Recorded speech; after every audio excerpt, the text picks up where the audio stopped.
Welcome to everybody who's joined this session. My name's Dan Robleski. I'm your developer advocate for low-code and no-code tooling. And just before we get started with the session, I want to remind everybody that you can earn points just for coming to the sessions. Make sure to fill out the validation tutorial and complete it. That's pinned to the chat. And I've also put in the chat all of the sessions for Devtoberfest. So we've just started. We have another 3.5 weeks to go. Make sure to see all the sessions that interest you. So I'm really excited to introduce Tim to the session, to give us this session. Welcome, Tim. Hello. I'm really excited about this. I consider this kind of the keynote of the day. Tim is a chief architect focusing on app development and particularly Business Application Studio and low-code tooling.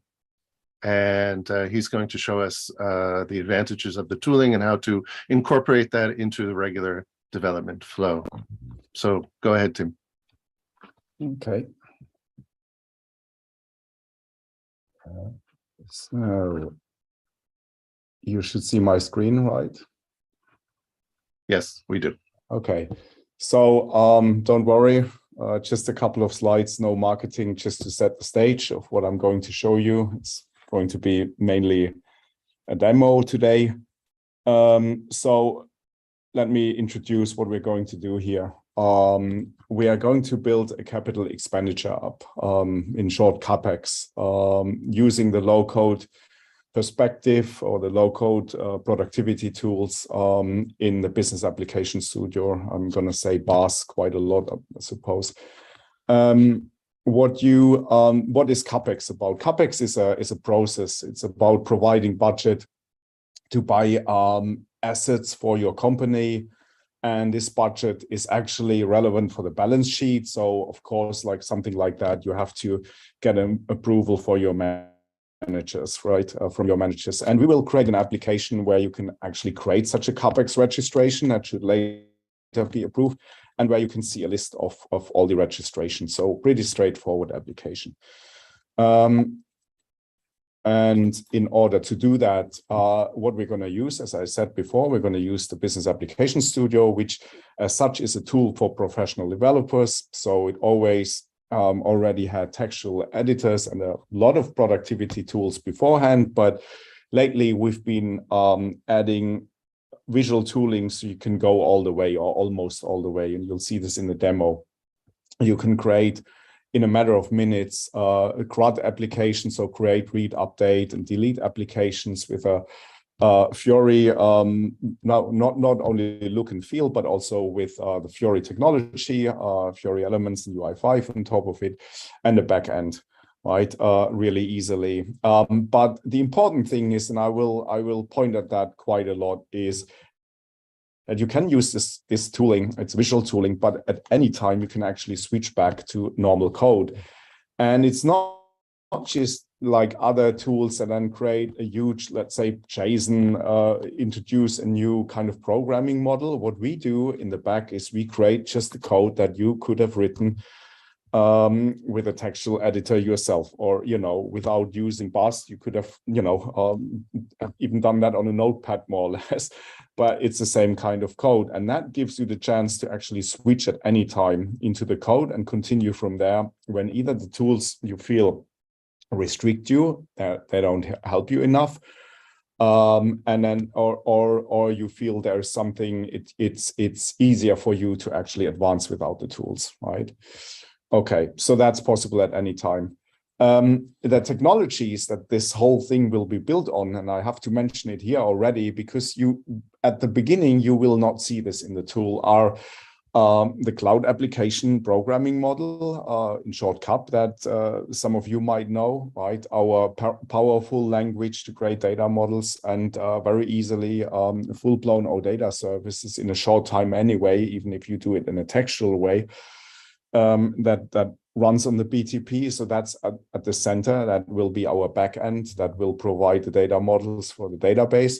We're going to use Fiori elements, which of course is a UI5 based framework that's been around for a long time. I'm sure a lot of you also know that, and has a lot of built-in features already, which we will see in the application, and always comes with the newest UX. Then there is also the mobile development kit, MDK. Some of you might have watched Ludo Noen's session earlier today. This was more or less about MDK. We're not going to use that in this session, but I'm going to explain a bit when that would come in handy, obviously for mobile use cases. And then last but not least, the whole thing, and that's really something that is important. At the end, you can do a one-click deployment to the SAP Business Technology Platform, BTP. And why that is so amazing, I'll also talk about. So with this, let's go into the demo. Okay, so let me first go into the so-called lobby. So the lobby is what we really have as a entry point for developers. Basically for it's mostly for citizen developers, but also in the Business Application Studio case, also optionally for professional developers. It's where you see all your projects, and these projects could be process automation, it could be AppGyver projects, but also as we have here, projects from the Business Application Studio that makes use of all the technologies that we've just mentioned. And you would go here and actually create a new project. So you see as business processes and business applications here in this case. And we would create a new business application and we would type something in. I'm not going to do that. I'm not going to create it here because it'll take a couple of seconds. So I've prepared already this when you would press create. It'll take about 40 seconds to get you to the stage where we are now. And I wanted to spare this to you. And then you would see the Business Application Studio coming up with your new application, which is called CapEx, right? So that's what we just created. And at the beginning, you don't see much on the canvas. You see it's largely empty. And that's because just a rooster of a project is created. What you normally then do is in these kind of applications, you start creating a data model. So basically coming up with the stuff that should be on the database, and at the end also reflects, at least in some parts, what you want to see in the UI. Now, remember, we want to create a CapEx application, so where people can actually create CapEx registration. So let's have a first data model which creates a CapEx entity. So I'm going to call it CapEx, and you see some IDs already suggested for me with a property type UUID. That's fine. I take that over. And let's have like one parameter or property of the entity, which is a description, is of type string. That's fine. And let's have another one, total cost. That's actually what the whole registration is about, the money that we are going to spend. And let's say, okay, this is enough for the first entity. I can create this here, and I see this on the canvas, right?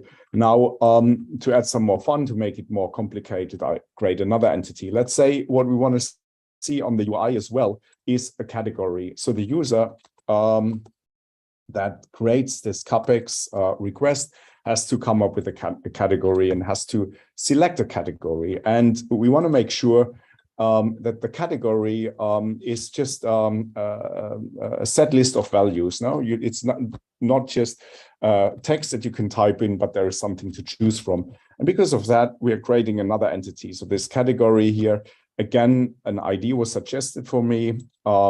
This time I'm using the integer as a property type for the ID, because the GUID is not suitable. And I'm just coming up with the name for the category, and that's it. So now I have a second entity, CapEx and category. And now I want to use the category for my CapEx entity. And what I'm going to do is I create a relationship from CapEx to my category. I can do this, as you can tell, with drag and drop, and the system suggests some stuff for me. There's associations and compositions, either to one or to many. In this case, association to one association. of the category of capex to category is exactly what I want. I also like the name that's suggested to me for the new property, and I press create, right? So, and now I see these are connected, and I can actually also zoom out a bit so that you see it more clearly. So, okay, this is our new data model. And now let's say, because this is an extension to a backend that we already existed. Normally, what a customer wants to do is, well, there should be a connection to data which resides, for example, in S/4HANA Cloud, right? And in this case, let's say each CapEx registration needs a business partner. The business partner is in S/4HANA Cloud. So how do I connect my new data model and the business partner that I have to provide? How can I connect that to the existing business partners in S4? For this, we have something like the external data models here, and I can press plus here. And what opens up is the so-called service center. And then I see a list of SAP systems. What I see here is actually configured by an administrator beforehand. There's also the Business API Hub and the Business API Hub Enterprise. Let's focus on the way of subsystems here. In our case, there's just one configured. And when I open this up, I can see just 2 APIs, right? In real life, there would be probably many more, but the important part is that the administrator sets them up before or sets the connectivity up, so I can actually discover them. And I can see there's a business partner here, and that's what we are looking for. So I can press on this. And then the business, there are some details about the business partner API. I can see, ooh, this is quite a beast. It has a lot of entities, and each of the entity has a lot of properties. I can preview some data there, and actually I can say, okay, this is the one that I actually want to use here. And so I'm pressing Add Data Model, and I take the whole thing over into my application. So I can close the service center here. And after a while, you see the screen is populated with my external data models. As I mentioned before, there are quite a lot of entities, 43 of them. So the S4 API for the business partner is quite big. So now how do I use this? I go back into my data model, and just like with the category, we want to make sure that at the UI at the end, there is a field business partner, but that business partner, again, should not be just some free text, but it should be related to the business partner I just imported. And I can use drag and drop again. At the moment, I have to put it into the wild, but be aware that this is going to be changed pretty soon. And you will see the corresponding, you can actually pin some of the business partners, business partner entities that you like, and then it's easier. Again, as mentioned before, there's 43 of them. And if we looked at this whole data model, really, we can do this also here. It's quite a big one because there are also so many properties. So that's why we're going to actually let you pin the ones that are of interest for you on the main canvas. And then you can do a proper drag and drop to them. At the moment, you have to pick them from the list. We say the entity business partner is exactly the right one. This time, association to one is fine again, but we want to change the business partner name. The property name here should be a bit nicer, right? So I'm creating this, and I can actually now see, and if I zoom a bit, this one entity is really big, and it's quite hard to lose the overview here, right? But that concludes our data model. Now let's go to the next bit. You can imagine this is like connecting to an S/4HANA cloud system. And also it sets basically what's going to be on the database later. Now we can add some sample data if we wanted to, and we want to do that in 2 cases.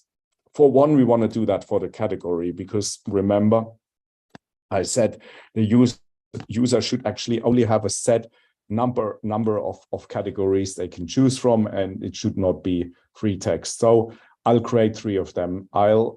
At this point, I'll switch off the generation of mock data, and I just say I want to have 3 entities. And there you can see it reflects my data model already. I can put in the ID, which is an integer. and some text. So that obviously comes from my browser because I've done it before, right? That was not a feature of bars. Normally I would have to type the text in. So I've got 3 categories.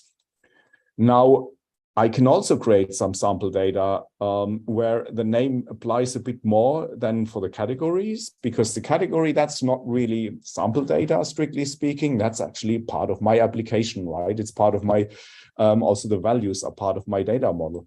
But there is another instance for business partners. Business partners, well, I said they come from the S4 system, but in a development scenario, I might maybe not always want to go to the backend system. Maybe like there's some network problem and it takes too long and so on and so on. So I might want to work with mock data. And for this, I can actually say, okay, just generate 5 lines of business partner for me. I can change them if I want it, but they are generated for me and I can go on, right? So, and this is, I later have the option if I want to use this kind of data or the sample data, or if I want to go to the backend system. So now we've got a database and we've got some data on that database. Third one is to actually create the service. So of course, I can't give my consumers like a UI, for example, access directly to the database. And in a lot of cases, I mean, even if I could, I would not want that. I want to create an API that the users can consume. So I'm actually putting a service on top of my database or of my data model. And I can do a lot of things. I can do the expand here and actually, hide some fields, add some fields. In the case of CapEx, I'm just taking the data model over one-to-one and exposing it to the outside world. I then will also switch on draft editing. What does that mean? Some of you might know that if you have a form, for example, in the UI, and you have mandatory fields, or you have fields that have a validation, then in the old days, if you didn't type in the mandatory field or you typed in something in a wrong way and you had an error, then you could not save the object. And then a colleague might come by and ask you for lunch while you're doing that, while you're actually editing still. You could not save it. You come back from lunch, there was a timeout, all your data was gone. Now with draft, I mean, it's been around quite a number of years now, but with draft, it's possible to actually save the incomplete, maybe even wrong object for your own purposes, and only you can see it. So when you come back from lunch, you can actually pick up the work and get this in order and finally save it so others can see it. And this is like a simple switch, but CAP, the framework behind this, like does a lot of work to make this happening. Okay, so CapEx is like one service entity. Another one that we're going to use is the category. You might ask why we want to use the category. Well, the set number of fields, they need to be retrieved, right? Like what are they? And that's coming from the category. And the third one, of course, is our business partner itself. And this time we do it slightly differently. We also take the business partner over. We change the name again a bit. But this time we're saying there's too many of these fields here. Really, I'm not interested, or the consumers of my API in the UI are not interested in that. All I need is the business partner. It's, let's say, the first name of the business partner and the last name of the business partner. And I create, in technical terms, a so-called projection here. And you can see that looks much nicer than the underlying data model that we've created. But we are basically finished now with the service part. We're having a full-blown OData service, CRUD-enabled OData service, and has all the features that are enabled by the CAP framework. Again, even though you don't see it, like what's underneath is CAP and CDS, and we'll see it later. So that's my service. I could actually already preview it, but in the interest of time, I won't do that now. I will first create a user interface on top of that. So actually more or less our end goal. So I press plus on the user interfaces. And now it's really important to say this upfront. With 4 steps, you get a complete UI. The first one is just typing in what the display name should be, the application name, the suggestion, we take it over, it's fine. The second one is basically you deciding, well, what's the kind of technology I want to use? And the left one is Fiori elements, the right one is MDK. I mentioned them before. What's the difference? Well, the left one is really, you could say, rather desktop first. So both of them are responsive. So they work, you know, on whatever device, whether it's a mobile phone, a tablet, or a desktop. Both of them work in all of these devices.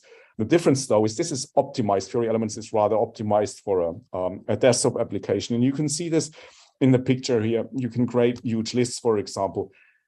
On a mobile phone, as I mentioned, it's responsive. You can still see the list, but it's probably not as much fun as you would like to, or as it is on a desktop. So it's optimized for desktop.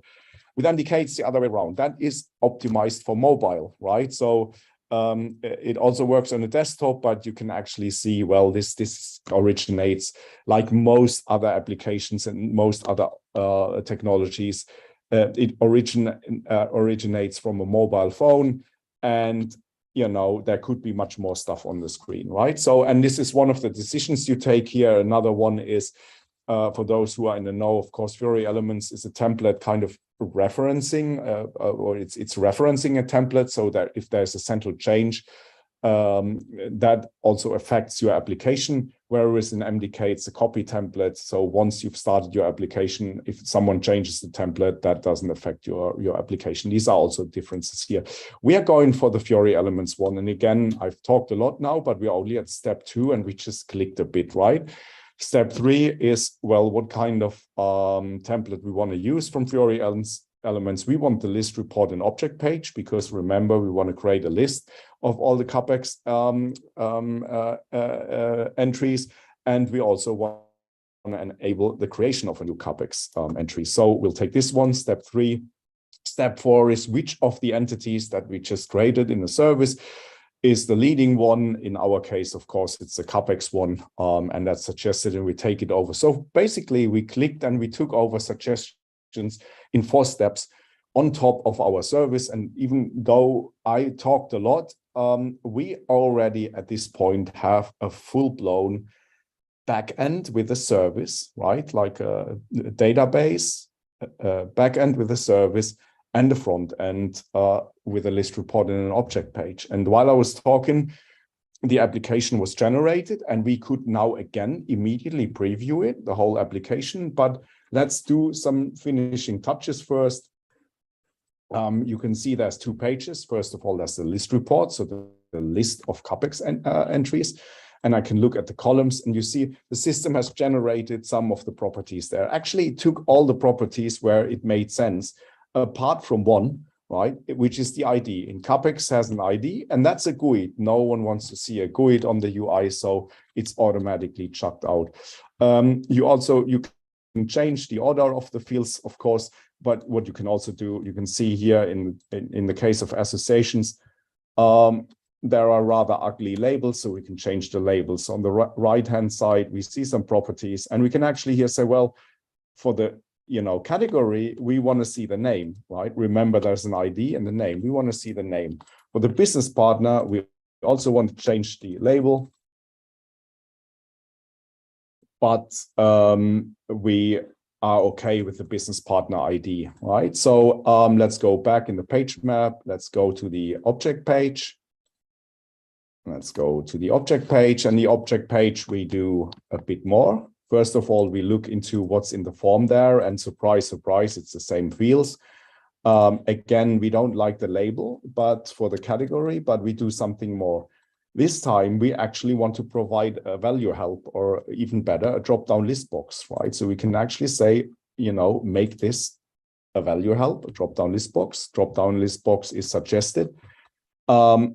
We want to see the name here, and the text arrangement. This is a complicated stuff. Do I want to see just the text? Do I want to see the text and the ID? And if so, in what order? Or do I want to see the ID? All these options you have here, we just go for the text. That's enough for us, right? And the drop down is actually fine because we've just got 3 entries, right? So we apply this. And we also make sure that what I'm taking over from the dropdown is also displayed like in the same way in the corresponding field. Now we go to the business partner where we do similar stuff, but slightly different. We create also a value help here, but it would probably not be a good idea to create a drop-down list box from a back end of business partner. There might be millions of them. So we want a good old list, right? And we value help with the list. We basically say in the list, show us first and last name so we can relate to the business partner, and that's fine. So we apply this. And now it's finally time to actually preview the whole thing. So I'm pressing preview. I'm saying with sample data. So I'm using all the sample data that's in here, including the business partner, right? So I'm not going to the S4 backend in this example. I'm taking my sample data, and we can have a look. So there is a service here. There's the service on the right-hand side. So we can look into my service, for example, look into the OData service for the category. Of course, not terribly exciting, but I could put in my OData queries, all my complex stuff that I can do in OData. And the same goes for CapEx in the business partner. Now, let's have a look at the application. You can see here a canvas of all the applications that are created. It could be a mixture of MDK and Fiori elements ones. We just have one. So we are going into the Fiori elements. First, list report. So there's a list which has description, total cost category, and the business partner with the changed labels. And there's nothing in there because we have no sample data for category yet. For CapEx yet. But we can now create a new CapEx registration, right? So for example, the category we see, there's our nice drop-down list box. We say office supplies, that's the category. We can have a look at the business partner, and we see, because it's using the sample data, we can get one of the 5 generated ones. We can put in some total cost and some description. And we can say create. And then we can go to the list and we see it in the list. Okay, so we've got loads of other stuff, obviously, here that Fiori Elements comes with, even things like Excel export and so on. So this all comes out of the box. And if you take that away, why the stuff that I've told you about, you can get to this. I have to say, if I'm doing this normally and if I'm testing, I need maybe 3 minutes to get to this point, right? Like it's really, really easy. And the important thing is also this preview it's actually running locally. That's a feature of CAP and Fiori Elements. It's, when I say locally, it of course runs in the cloud, but local in bars. It's not deployed to the BTP yet, right? And that's also why you immediately get this preview and you get really fast turnarounds when it comes to developing. So let's go back to my application. Let's stop the preview and forget about the error. There is an error, but it's really not that bad, as you could actually see. It was all working. So what I said before, you have not even seen what the technologies are and what we've created in the background. But the important part is if you would like to actually see it, you can now switch and use this. And what you can see is here, you can see actually a normal file explorer, and you see there's a normal CAP project created. So for those who know CAP, there is a DB folder, there's a service folder, there's an app folder, which has either the Fiori Elements or the MDK or both applications in there. And I can actually look into the files. For example, I can look at what's behind the data model is, in this case, a file called schema CDS, and it shows actually the CDS here, right? So you could now actually go on and work on this. In the case of CDS, actually, you can do some changes even here directly in the code, and it would be reflected in the visual editors. It's not always the case, right? So we usually say, well, it always works from now. You go into textual editors, you can do anything you like. The way back doesn't necessarily, right? It only in some cases. So but it's important you can do this. And this comes actually in handy as well for the next part, because now let's say we want to add some business logic, and I have to look at the time a bit. We want to add some business logic to it. And what we want to do is in the application, we have total costs. And let's say when the total cost is above a certain threshold, we want some visual indicator in our list. And for that, we need a bit of logic that is not yet part of our service. Well, first of all, we have to do something. We have to add something in the data model. I will add a new field called criticality. And it should be an integer. So that should be like a bearer of how well is the threshold reached or not. So I'm creating that, and it's immediately when it's in the data model, in the projection, it's also part of the service. So now what do I do with this? Now I want to add a bit of application logic, and at the moment the application logic, you now have to understand CAP. We are working a lot on making that even more convenient. So watch out for what's going to happen in the future. At the moment, if you are a CAP developer, you know that if there is a service CDS file, you can also create a new file that's called service.js. So this same name, but a JavaScript file. And I'm creating that. I get into a text editor, and I've already prepared some code, and I just paste that in there, and let's have a look at the code. So there is a CAP handler that is actually invoked after a read event. So every time that someone calls the API to read the CAPEX entity, this handler is called. And what we are doing in there, we are going over all the CAPEX entities, right, entries, and look for the total cost. And if the total cost is above 200, criticality should be 1. In all other cases, it should be 2, right? So we are setting the new field criticality according to what the total cost is in the backend, right? So, okay. So we've now got this code, and we can actually go into the application, again, the Fiori Elements application, and make use of what we've just seen. So let's go to the list report again.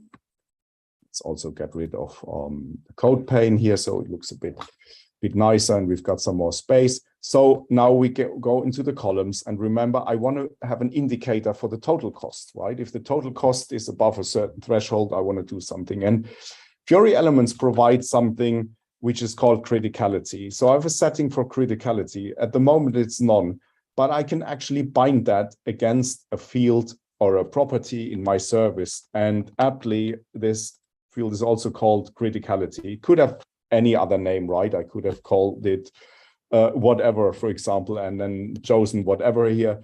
But it's the same name. So this is, you could say, just by incidence, or that it's clearer.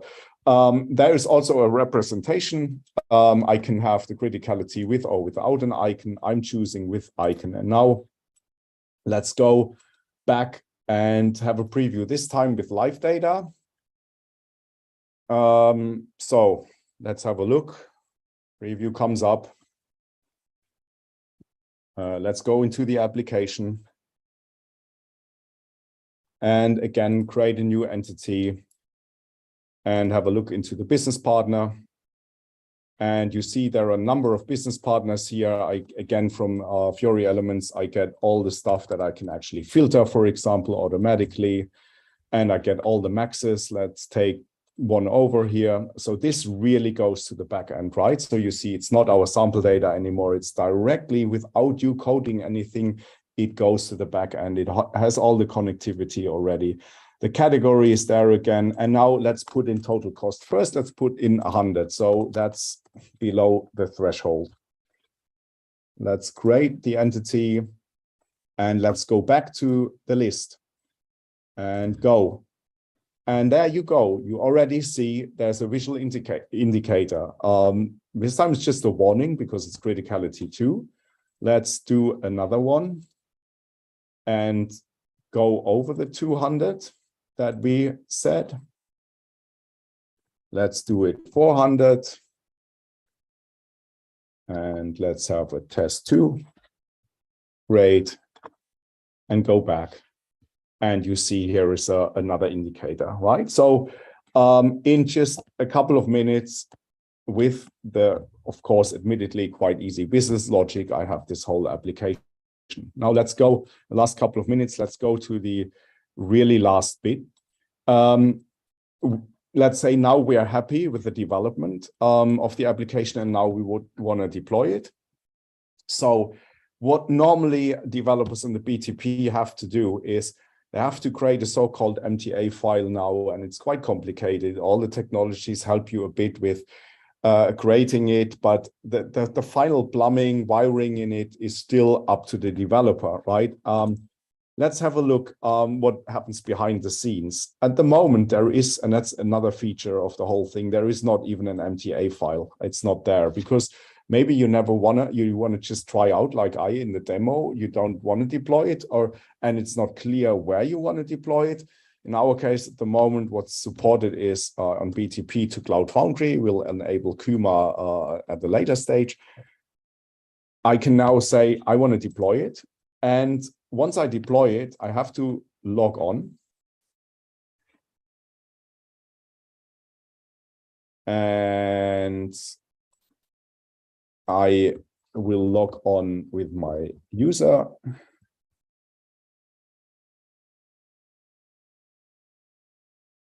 I might have. And when I'm logged on, it actually asks me, well, where do I want to deploy? Now, I probably have done something wrong here. That's not good, actually. So I'm switching to the next one, really, to show you how I've done that before. At least I'm a bit prepared for the stuff that could happen here. I deployed an application early on today already. And I just want to show you what happens in the back if I'm not making a mistake logging on to the landscape where I want to go. What then immediately would have happened that the system would have created, or has in this example, has created an MTA file. And if we look at this MTA, it's quite a beast, right? It's like some almost 200 lines of code that normally you would have to maintain yourself. In our case, even though I'm showing this to you, normally you would not even see this, right? You would press deploy, it would prepare it in the back for you and do the deployment to the BTP. And once this deployment is finished, you actually get a new entry here, which says view the last deployed. If we do that, we can actually go into this, and we can see this basically the same page that we've seen before, now though really a deployed launch page and the deployed application on top of this, right? So let's have a look. And again, you see the same stuff. It works in the same way, but now it's deployed to the backend, right? Okay, maybe one last thing that I want to mention is, of course, sometimes with the MTA that's generated here, for example, you want to manually change that. Remember, everything that we create, you can actually also manually change. That's also possible. And when the next time you want to deploy and you've changed something in there, we actually even see deltas and make sure there is a conflict resolution and they are all kind of reconciled.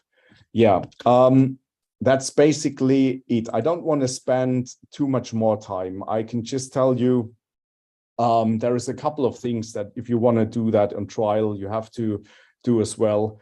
First of all, you have to set up your trial account. If you haven't already done it, you can see it in the slide here and then also in the video. Of course, you have to take the US East one. You have to create a HANA instance in trial, right? That's the database where when you deploy this whole thing works in. You have to choose process automation. That might be a bit strange why that is the case. You don't need process automation for the whole application business, but at the moment, process automation is needed to actually create the lobby in front of it. So you're just using this to actually create the lobby, so the entry page for the whole application development that you see in bars. You need a Launchpad service. That's actually for the HTML5 application that's deployed. You need, if it's deployed, then a couple of roles. You want to be a Business Application Studio developer, of course, because you develop in the Application Studio, and a process automation developer. That is actually the case for the lobby again, right? It's just the lobby and not for the application. And something that you probably just can't take over directly from here is what I said, as an administrator sets up the APIs for you. For APIs, what you do in the BTP is you have to create destinations. So you remember the business partner that popped up because an admin beforehand put the destination into the BTP account. And then you can actually get into the lobby by the instance and the subscription of process automation that you've created before, right? Last but not least, I want to mention that there is some career opportunities that you have a chance to become a SAP solution expert with the free learning journeys, and where you can get a certification offer at the end of this. And please check this out. Right. So with this. Thanks, Tim. I have a few questions for you. Yeah, good. The SAP process automation part, we saw in Ludo's presentation. Yeah. So I think some of us were familiar with that. The first question was, we can also add, can we add on-premise S/4HANA or just S/4HANA Cloud? No, that's a good question. You can add anything that you can connect with the BTP, right? Yes, of course, you can also S/4HANA on-premise. You have to have the right destination, and for those who are in the know, right, if it's completely on-premise, it could also be an ECC system if there is an OData API, but then you need the cloud connector on top of that. But that's like, you'd say, gory admin's business, and hopefully you as a developer don't see this stuff anymore, right? You just see what I showed you, the nice service center that comes up, right, which shows you the result of it. But that could be, yes, an S/4HANA premise, an ECC system as well. Yeah. Okay. Someone asked, where is the data that's in the demo stored? The demo data stored? Yeah, that's a feature of CAP. CAP spins up an SQLite database. So when you hit preview, right, when we go into this and you hit preview, then what happens in the back is that CAP development server is spun up, and with that development server, an SQLite instance is created. And so the tables and the data in these 2 seconds that you had to wait until the whole thing came up was spun up, and the data was put in there. Once you deploy, again, it's a feature of CAP, not of our low-code tooling. Once you deploy, that actually obviously changes, and it's all happening in HANA, right? And not in SQLite anymore. Yeah. Very good. We just have a few more minutes, so let's we'll be really fast. CAP CDS and ABAP CDS are different. Yes. Can we consume both for the low-code apps? At this point, no. At this point, this is all CAP-based. So you've seen, like, I create the service and I create a user interface, and that's all based on this service. But, of course, that's the big but. You can expect in the next couple of months to also be able, to use to do stuff with ABAP CDS. I mean, the most obvious thing that already today is working, if you create a service, for example, in ABAP CDS using the RESTful application programming model, the RAP functionality. If you create a RAP service, let's say in S/4HANA Cloud or S/4HANA on-premise, then this would be like any other API that pops up here. Yeah, so you can create, and that's actually a scenario that's very, very important. You're in your S/4HANA cloud system, you want to create a new RAP service, let's say on top of the business partner, a much simplified one. You don't want to have 43 entities and hundreds of properties. You can create that in the back end. You have a so-called, if it's S/4HANA cloud communication arrangement and a destination, and then it pops up here as well, and then you can consume it, right? So you can't consume ABAP CDS directly, but the outcome of ABAP CDS, which is a RAP service or any OData service really, on top of the CDS, you can consume it here, yes, right? Okay. But you don't really work on the service at this point here, right? That's the difference. You have someone else has done that in the ABAP tools like an ADT, for example, right? That most of you might be familiar with. Okay, and 2 questions dealing with deployment. People want to deploy it to different places. So can I deploy the application on premise or to BW on HANA? And can I deploy the database not to HANA Cloud, but to Postgres or wherever? Okay, the first one, the clear answer is at this point, no. You can deploy it to BTP. What I said before, BTP is at this point, it's Cloud Foundry, very soon Kima as well, but not to your on-premise system, right? You have to remember again, this is CAP, right? And CAP runs in BTP. It doesn't run in ABAP, for example, right? So theoretically, without making the answer too complicated, the UI application you could actually put into something like an ABAP system, but the combination of the two, which we have, you can't. So it has to be BTP at this point. The other question was, can I use other databases than HANA? The obvious, the old question, right? Like because Postgres is cheaper, supposedly. I always ask people to really check how much is true of that. But this also depends on the CAP capabilities. My understanding is that CAP actually is going to enable Postgres as a possible database in the very near future. I'm not going to say in this talk when exactly it will be, but again, you can expect that in a matter of months, and then you can actually decide, do you want to have HANA or Postgres beneath the CAP application? Okay, I think we have to wrap it up.